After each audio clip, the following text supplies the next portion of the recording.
Congressman Ruff, makinig ka. I care about you and I'm concerned about your tomorrow. Malayo pang mararating mo, iho.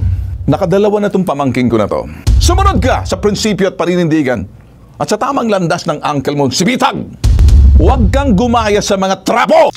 Yan ang pag-uusapan natin sa video na ito. Kung maalala ninyo, noong nakaraang araw na content natin dito, yung itong anak ni Senator Raffy Tulfo na si Congressman Ralph Tulfo.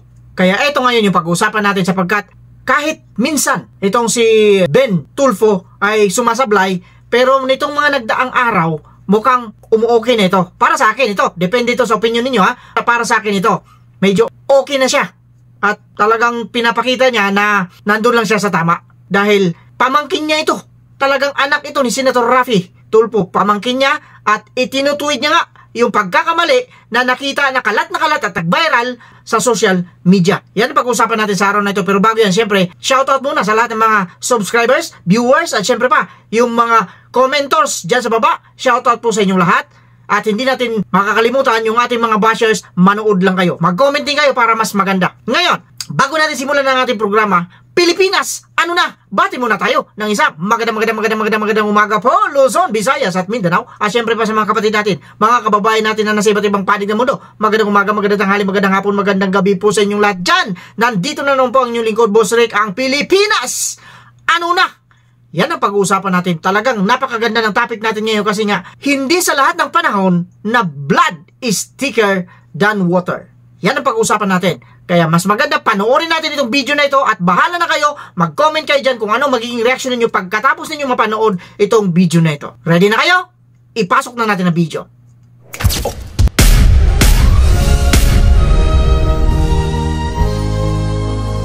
Makinig po kayo mga nasa Kongreso, Senado. Pakinggan nyo na maiging aking sasabihin.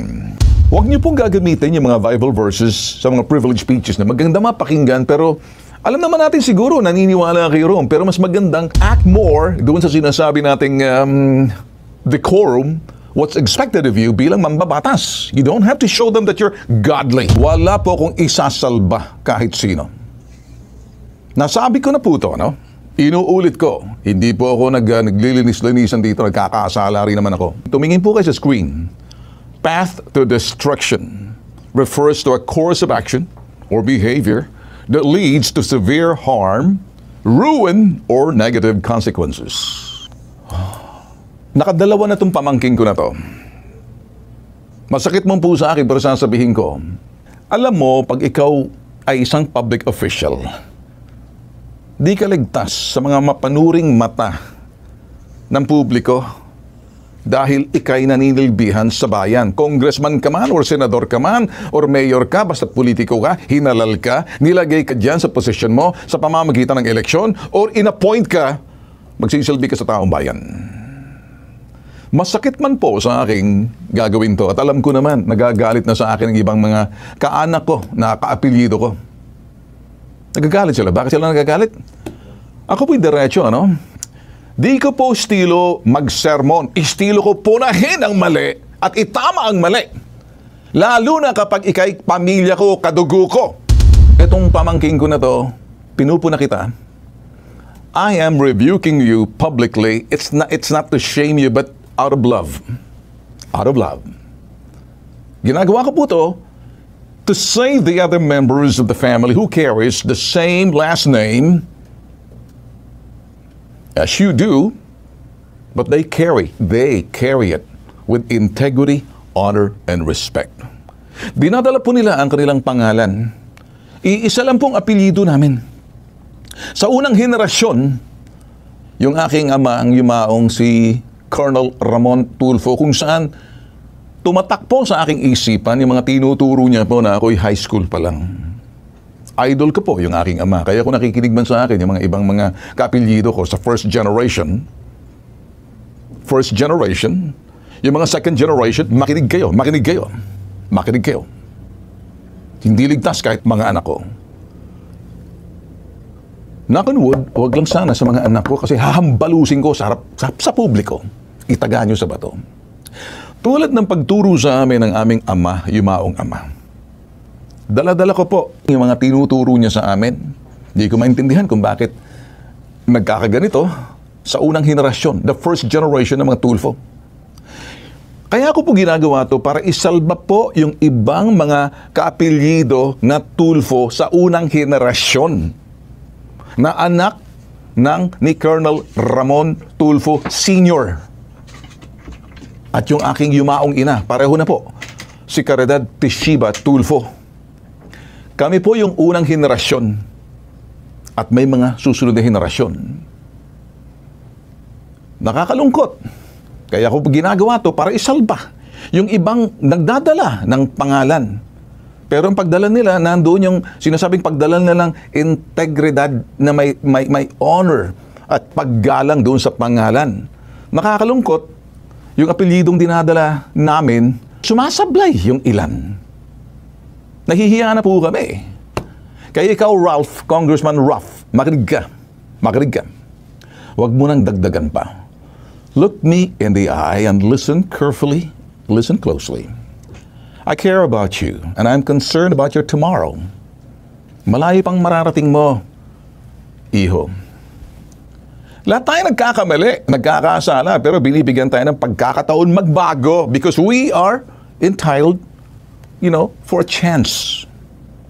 Alam ko naman, humingi ka na ng public apology, but it comes with sincerity and accountability. Sana wag na maulit. Huwag kang gumaya sa mga trapo! Sumunod ka sa prinsipyo at paninindigan at sa tamang landas ng uncle mo, si Bitag! Ito po ng aking mga sinasabi, hindi po siguro patas, hindi po siguro maganda para doon sa mga wala namang kinalaman pero nadadamay. Bakit nadadamay? Hindi ko maintindihan. Siguro nagkukulang. Masakit man po sa akin, kumalat na sa social media. Alam naman pagdating dito, sasalba. Masakit man po sa akin. Dudugo ang puso ko rito. Pero tingnan nyo to.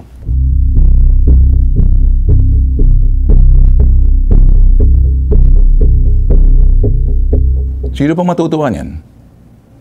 Kami po nagsasabi lamang, hindi po pare-pareho kahit magkakapatid. Hindi po pare-pareho dahil 10 po kami magkapatid, isa yumauna at siyam na lang natitira. Kami po yung mga first generation. Dalangin ko, wala nang sumunod, wala nang pumalpak dito po sa pamilya ko, dito po sa aking mga anak. Mga kapatid ko, ayusin nyo, anak nyo yan. Huwag nang ilagay sa kahiyan ang mga nagdadala ng pangalan. Kung sakaling hindi, ako ang mag-aayos niyan. Itaga nyo sa bato. Period! Kayo dyan sa Senado at Kongreso, nagagawin nyo yung parang ito'y testigo ninyo. God knows what's in our mind. Alam po ng Diyos kung anong nasa isip natin, kung anong nasa puso natin, at alam ng Diyos kung tayo nagsisinungaling, ginagamit lang natin ang pangalan niya para pasikat. Kung nagsasabi po kayo ng totoo, at katotohanan lang yung sinasabi ninyo, alam niyo naman, ang Diyos ay nasa panig ninyo. Di ba nakakainis kung kayo'y nasa Kongreso, Senado at paggagamit ninyo pangalan ng Diyos na parang gusto nyong nasa panig ninyo? Huwag. Tigilan nyo ang paggamit ng pangalan ng Diyos. Huwag niyo pong gagamitin yung mga Bible verses sa mga privilege speeches na maganda mapakinggan, pero alam naman natin siguro, naniniwala kayo roon, pero mas magandang, act more doon sa sinasabi nating decorum, what's expected of you bilang mambabatas. You don't have to show them that you're godly.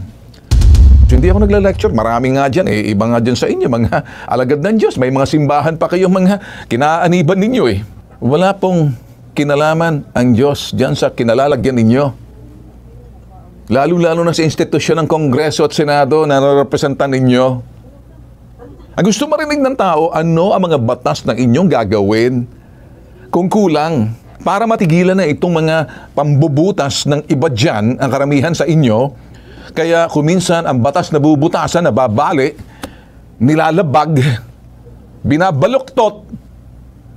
Kayo dyan, pag-aralan nyo yan. Kuminsan nakakatawa, kayo mismong gumagawa, kayo lumalabag. Kung kayo po nasa Senado or Kongreso, hindi po ako nag-lecture, pareho rin nyo pa. Ako po nagsasabi lamang, kung gagamitin yung depensa, ang Diyos, para lumabas kayo na malinis. At ang hindi maganda rito, yung nag-aakusa sa inyo, ang sinasabi ninyo, abay yung sumpa ng Diyos. Di ba kayo kinikilabutan sa mga sinasabi ninyo? Lahat naman tayo tao. Nagkakasala. Wala pong perpekto sa atin, pero wag na nating isama ang Diyos. Alam niyo kung sino kayo, hindi na ako magbabanggit ang pangalan ninyo. Mas gusto ko pang makita sa ating Senado, in God we trust. Ang hirap po kasi pag tayo po yung naging politiko, pero dati may nanggaling tayo sa sinasabi nating, simbahan or simbahan na pinamumunan ninyo, tapos yan, nagka-conflict ngayon. May kausap po ako ng isang senador. At 4 na oras po kami nag-uusapan. Nang sinabi niya, alam mo Ben, kung minsan ako nata-turn off po ako sa ibang mga kasamahan ko. Sabi niya, hindi ko papangalanan. Sabi ko, bakit? Alam mo naman kasi kung minsan, bihasa, magagaling paggamit ng mga verses ng Bible. Kaya kung minsan nakaka-turn off na, pero pareho rin naman kami. Wala namang pagbabago, ginagamit lang. Sabi ko, wag mo naman lahatin. Kung medyo nata-turn off ka, siguro baka mali lang yun mga kasamahan mo dyan. Nagpapa-impress. Si Senator Pampilo Lacson, mga bossing, nagsalita. Dapat, wag na po mangyari yung 2025 General Appropriations Act. Alam niyo mga boss, dito po sa pag-insertion o yung sinasabi ho natin bicameral budget hearing or BICAM, dapat isinasa publiko na. Isa publiko. Dapat nila live stream. Dapat naririnig ng tao at nakikita ng tao. May full transparency. Para maiwasan na po yung sinasabing budget insertion. Alam ko naman po na talaga, wala namang masama doon sa sinasabing budget insertion. Yung importante lang sa budget insertion, it has to be justified the necessity of why you're inserting. Ano po yung insertion na to? Tingnan po natin dito. Sa Senate pa lang, at least 100 billion na. Nagulat nga ako sa individual insertions to.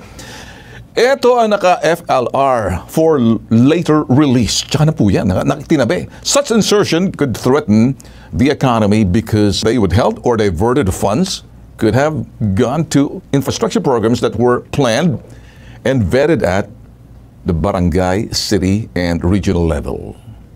Ito na pong sinasabi po natin the last time Alam nyo, itong budget, BUB, ano bang isipin ni BUB? Bottoms-up budgeting. Itong bottoms-up budgeting, programa po ito, nag-umpisa po ito noong panahon ni Pinoy. Kaya po sinasabing bottoms-up budgeting o BUB kasi ang ibig sabihin dito, ang mga tao, sinasama po na inclusivity, hindi exclusive lang. Alam niyo po nangyayari dyan sa bicameral committee hearing. Exclusive lang sila Gawin niyong inclusive. Isama niyo pating tao. Stop making the bicameral committee hearing exclusive sa mga mambabatas, congressman at senador na nag-i-insert, na nagsisingit. Hindi po nalalaman ni Juan de la Cruz kung anong nangyayari sa loob ng sinasabing bicameral committee hearing. Kaya nakakasingit po ng 100 billion pesos. Nagulat daw si Senator Pampilo Lacson sa mga individual insertion. Yung sinasabing for later release. Ibig sabihin, kitty fund. Tinatabi po nila. Anong ibig sabihin dito? Savings. Ipinagbawal na po yan ng PDAF. Ipinagbawal na po yan ng panahon ng Korte Suprema. Ito pong sinasabi ho ng Philippine Coast Guard po natin. Sumasama ang loob niya nung mabalitaan niya yung mga air assets daw ho ni Congressman Saldico. Sana magkaroon daw sila ng sariling budget para sa mga helicopter, airplanes na kinakailan din ng Coast Guard. Ng Coast Guard kasi kinakailan din ng helicopter kinakailan din ng mga helicopters yan for rescue. Of course, kinakailan din ng talagang mga barko. Nalula ata yung Coast Guard dito. Alam niyo anong sinabi niya? While I do not accuse anyone of wrongdoing or guilt, it is disheartening to see a legislator possessing numerous air assets. It is an open book that the Philippine Coast Guard is equipped with only 3 fixed-wing aircraft and 2 helicopters for our critical maritime domain awareness. Ito'y flight in the West Philippine Sea and across our nation's maritime jurisdiction. Kawawa naman yung ating Philippine Coast Guard. Nung si Vince Dizon pa yung DOTR Secretary, sa ilalim po siya ang Philippine Coast Guard natin, sa ilalim po ng DOTR yan. Alam niyo po ba na pumupunta ka pa ng Washington para tumingin kung ano yung makikita roon or donations, anything. Pero dito sa iba, parang Mariosep naman. Malulula tayo sa mga air assets na nabanggit po sa dito. Meron ba tayong mga pictures niyan? Ayan, nakikita niyo. Ayan po yung lumabas, na dalawa. Okay? AW-139, 580 million.